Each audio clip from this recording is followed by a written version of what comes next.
Hi everyone. So today we are going to learn about polio virus vaccine. I am Dr. Anu and I am here to make pediatrics simplified for you. So let's get started. So India was declared polio free in 2014. So polio is considered as a public health emergency of international concern, and we know that polio virus is a single stranded RNA enterovirus that belongs to Picornaviridae family. So we have two types of polio virus vaccine. Two vaccines that are available. One is the oral polio vaccine, other one is the injectable polio vaccine. So first we learn about oral polio vaccines. So OPV is a live attenuated vaccine which has two strains.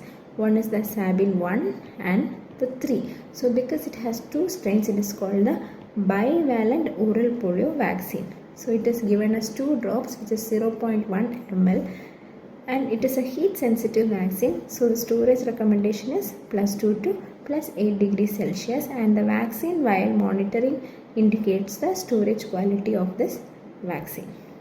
So in April 2016 we faced the switch. So we switched from a trivalent oral polio vaccine to a bivalent oral polio vaccine.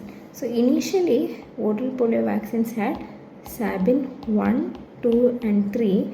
When polio was eradicated, this wild poliovirus strain 2 was taken out of the vaccination schedule, and only bivalent oral polio vaccine is currently recommended.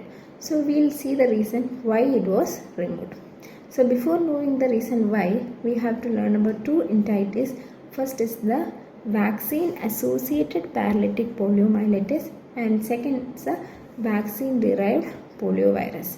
So vaccine associated paralytic polio, or VAP, is a paralytic polio occurring in a vaccinee or a close contact caused by a strain of poliovirus that has genetically changed in the intestine from the original strain of OPV.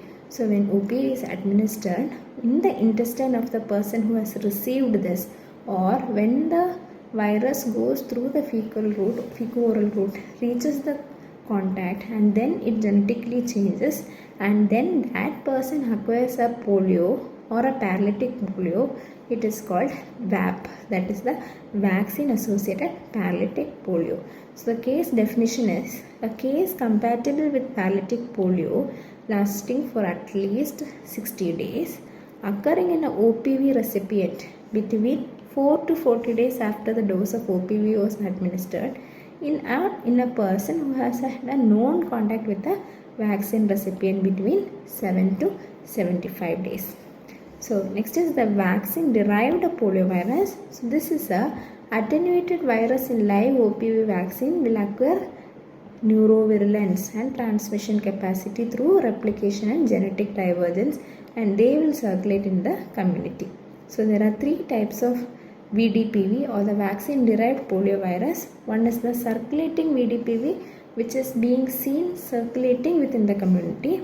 Immunodeficiency associated VDPV, which is seen in patients who are immunodeficient. So when immunodeficient person receives a poliovirus vaccine, then if they develop a VDPV, it is called immunodeficiency associated VDPV, or the ambiguous VDPV, where there is no immunodeficiency, only that we find this vaccine strain of virus in the sewage isolates.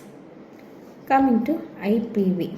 So to protect from all these VAP and VDPV, we have IPV. So IPV is an intramuscular injection. IPV is a killed vaccine. The dosage is 0.5 ml per dose, and if we call it fractionated IPV, it is only 1/5 of the dose. So fractionated IPV is a intradermal injection. Your real IPV is a intramuscular injection, whereas fractionated IPV is a intradermal injection, which is given at the right arm at the deltoid, and the booster dose at 9 months is given at the left arm. So what is the reason why we give fractionated IPV is to maximize the availability of IPV. So this is the IPV.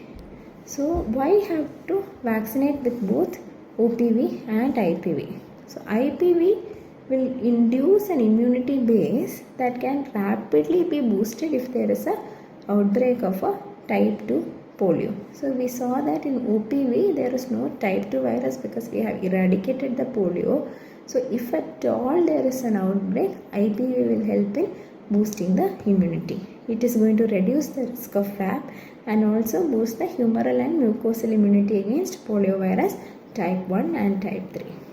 So coming to the immunization schedule, IAP recommendation and Universal Immunization Program recommendation.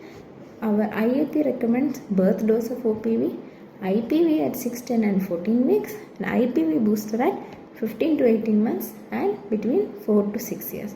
Whereas our Universal Immunization Schedule, it recommends birth dose OPV, OPV at 6, 10 and 14 weeks, OPV booster at 16 to 24 months and a fractionated IPV at 6 weeks, 14 weeks and at 9 months. So we have to see that our national immunization schedule has fractionated IPV versus the IAP schedule which has the complete full dose of IPV. So coming to National Immunization Day, in every year at March 16 we follow the National Immunization Day.